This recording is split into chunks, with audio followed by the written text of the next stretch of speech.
What's up, guys? You're probably wondering, why am I talking to you like this right now? It's because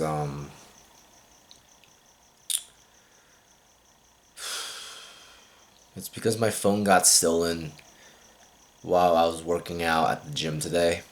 Um, yep, that happened today, guys.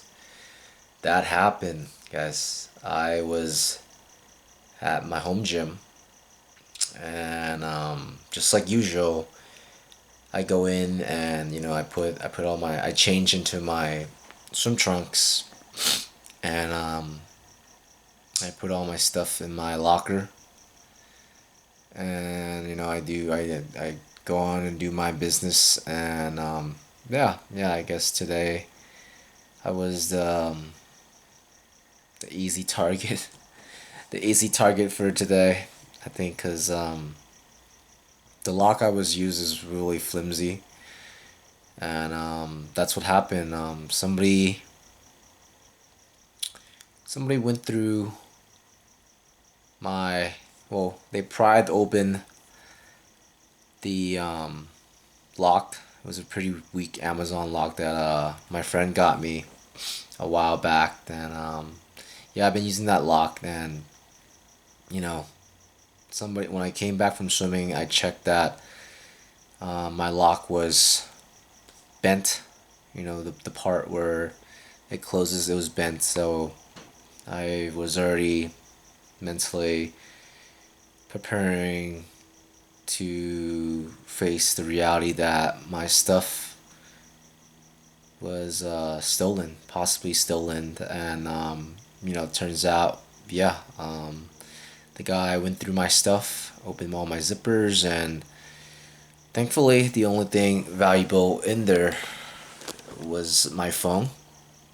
And I know, I may not seem like it, um, but I just feel like um, I've already went through the cycle of emotions earlier today. Um, I I spoken to somebody that was next to my locker, and he told me that some guy about yay height, yay race, wearing yay clothes, was last seen at my spot. And I do remember, as I was walking from the pool into the locker room, I bumped into that guy. And I remember, I don't know why, but I just knew, just felt like that guy, to me, was very angry, and I didn't know why. And then we definitely was very close, um, in terms of how close we were, in terms of like our path of travel. I was getting out of the pool while he was leaving the locker room. And yeah, yeah.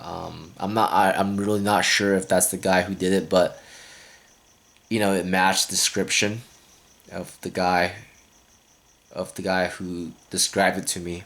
And so I told the staff at the gym, and they were checking footages of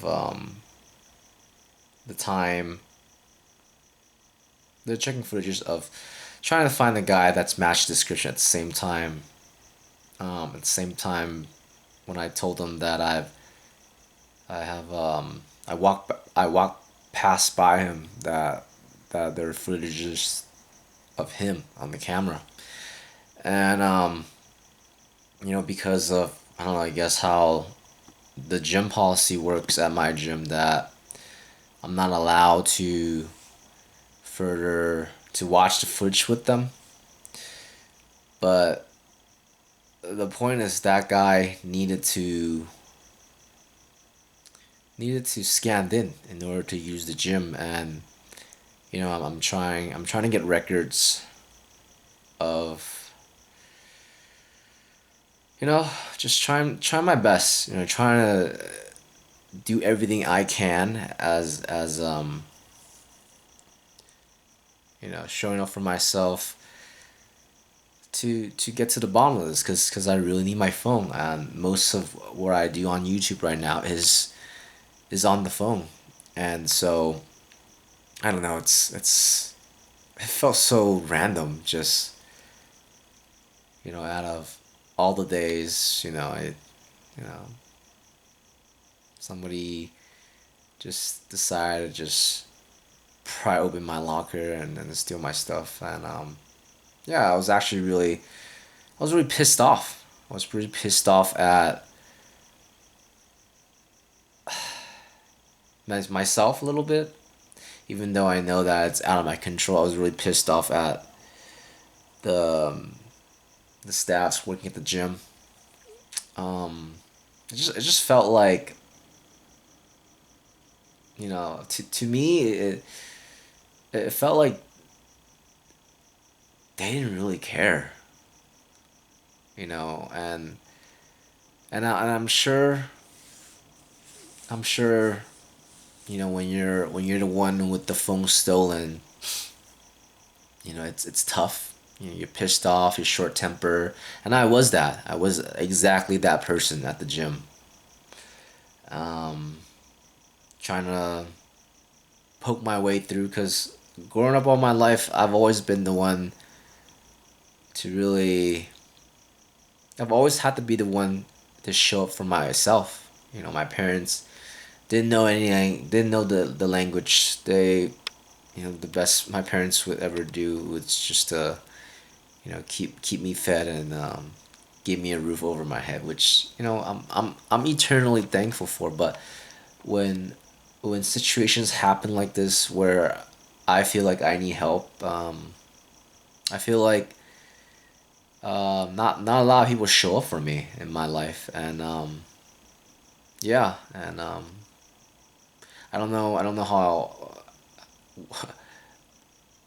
how to go on about it. I know that everyone's got their own life. They got their own struggles that they go through, and yeah, sometimes I don't know, and I've always been really bad about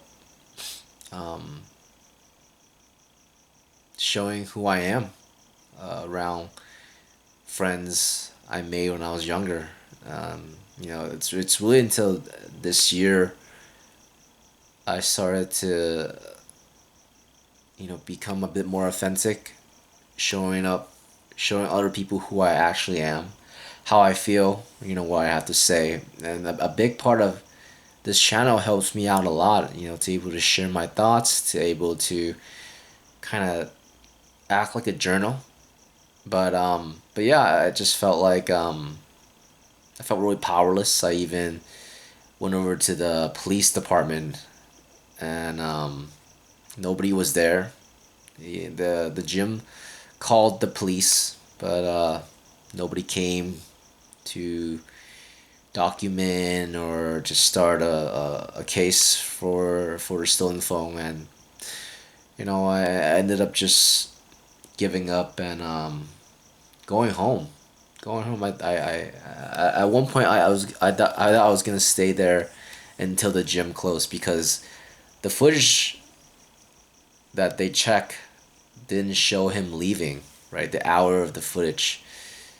And I don't know why I didn't press further for them to check the rest of the footage, right? From 6 o'clock onward to the live footage. Obviously that would have kept that one person in the room, in the security room, for the rest of the night. Just checking footages. And the gym was just kind of short staffed today, to be honest. Everyone comes to the gym on Monday, especially coming out of Father's Day weekend. So people want to, get their grind on and get back to the gym grind, which I totally get it, And I'm saying this, despite how I felt and how short temper I was. and but I still felt like I held myself. I kept composure because I knew that being angry wasn't gonna solve the problem. This is not my first time being in this situation, and yeah, uh, I want to say that like the people at the gym try their best to look out for my best interests as much as you know as they can, and I think that it's better for me mentally to see it from the perspective that they gave their all rather than holding resentment in and trying to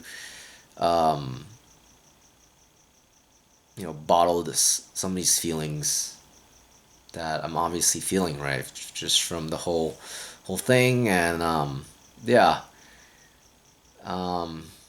something I heard lately was that resentment is emotional constipation. It means that it's emotion that wants to come out, but you won't let it out because you're just bottling it in, but eventually one day it'll explode, right? Hence constipation.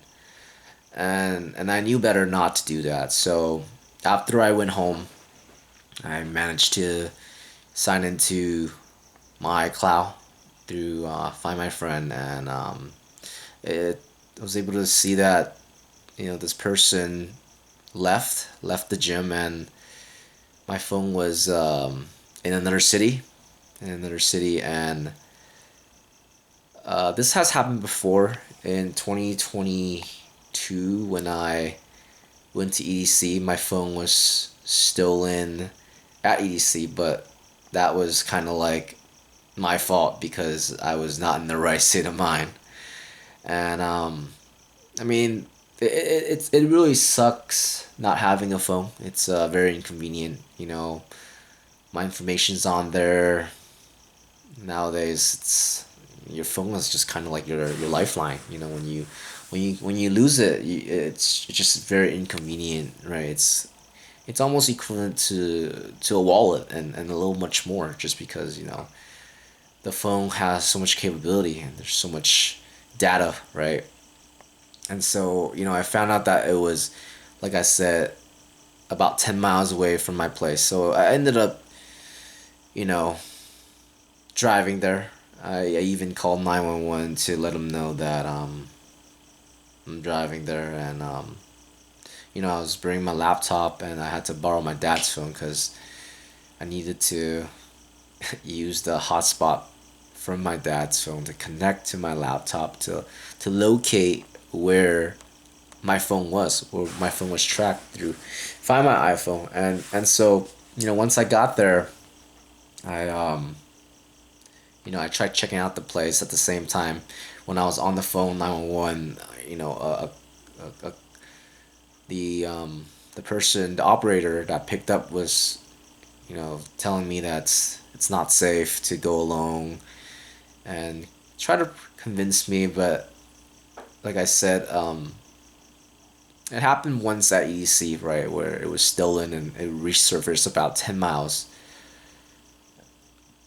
around the same distance as last time back in 2022, and it happened again.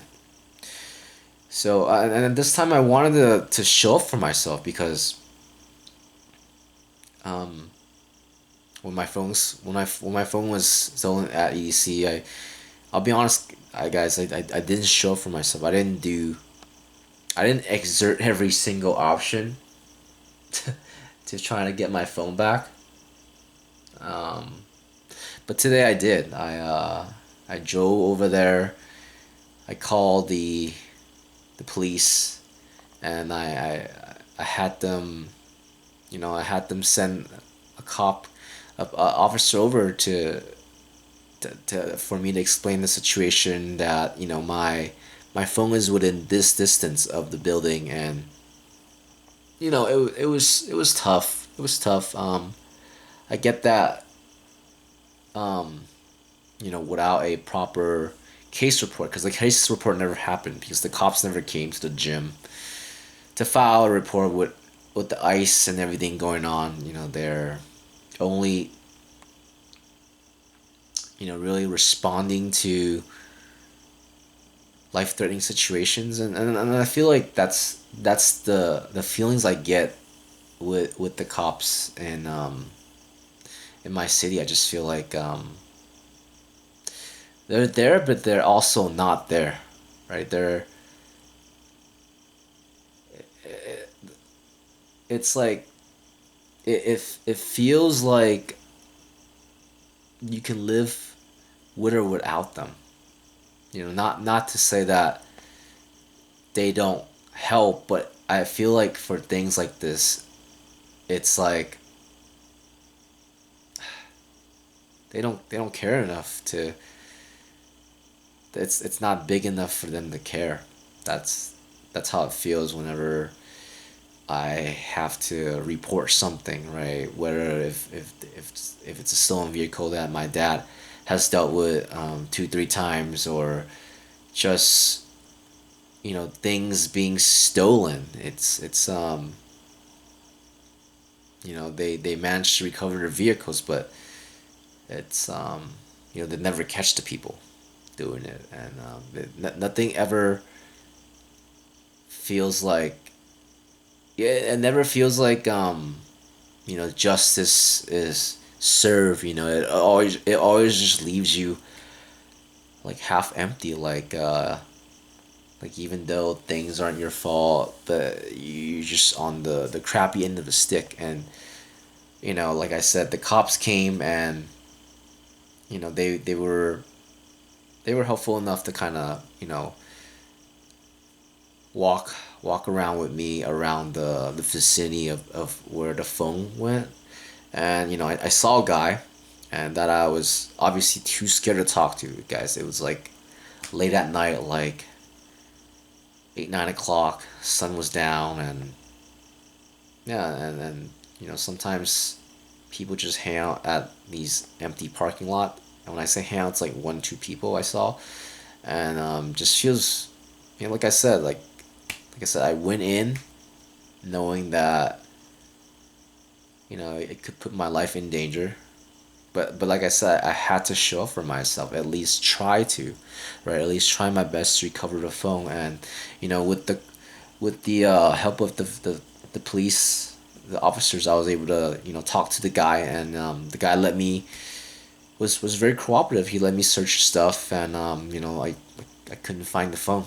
I couldn't find the phone, and after that, I just left and ended up leaving. And yeah, and believe it or not, right now is actually 1 o'clock in in the morning, 1:30 in the morning, as I'm recording this. And I'm not really trying to like farm sympathy, um, as much as like me trying to voice out some of these things I'm feeling. One thing I'm trying to do more is to be more raw in how I express, and I've always tried to really control and be tame of myself, and but I think going forward, I'm trying to be more raw about how I feel about just everything, even in my videos. That in the coming videos, I'm gonna be a little more rough, a little more raw with the way I talk about things. And yeah, guys, if I managed to find a way to open up a GoFundMe link, I really appreciate it if you could, if you have any, like, any donations. Really, any donation would really help. Right now I'm phoneless, and I'm just really praying to God. I think my relationship with God lately has been really close. I've been doing the due diligence of just staying consistent and praying and keeping him in the loop because I know he cares. I know he cares, and at the same time, I don't know why there's just like this serenity that I'm experiencing right now, despite what happened to me today. That I know I'll be okay. I know I'll be okay. It's just the phone, and that I'm safe, and that I wasn't in any danger, and I showed up for myself, and yeah, I think we're just gonna have to take things one step at a time. As I recover, either get a new phone or something. But like I said, right now that's tough with money not coming. It's tough, and I might have to just um, you know get a job, get a job, and yeah, guys. So if I've managed to figure out, you'll probably see a link down in the description. Any like I said, any donation help, and guys, if you stay into the very end, uh, Lord, guys, I really appreciate you guys for watching and supporting the video. It really means a lot to me. Like I said, this is a dream of mine, just to make YouTube videos, to share, and you know, yeah. All right, guys. Without further ado, thank you guys for watching, and I hope you guys have a great night. And yeah, guys, I'll see you on the next video. Peace.